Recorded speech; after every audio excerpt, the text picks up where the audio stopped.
Hi everyone, here we've got LG K52 and let me show you how to add a photo to a contact in this device.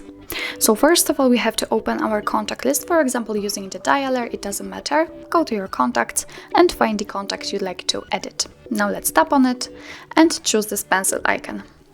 Now let's tap on this camera, and as you can see here we've got actually two different options to choose from. First of all, we can choose take a photo and your device will open the camera app, so this is the best option to choose if you've got the person right in front of you.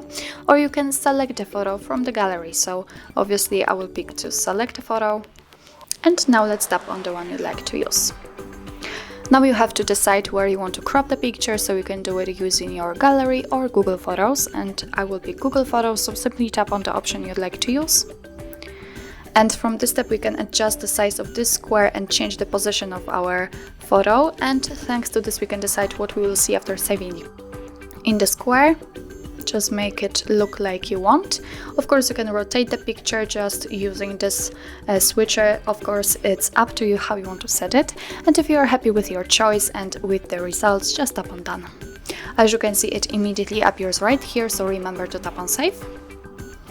Now we can go back. As you can see, it is also visible on our contact list and you will be able to see it while all incoming calls from that number. So actually that's all. This is how to add a photo to a contact in your LG K52. Thank you so much for watching. I hope that this video was helpful, and if it was, please hit the subscribe button and leave the thumbs up.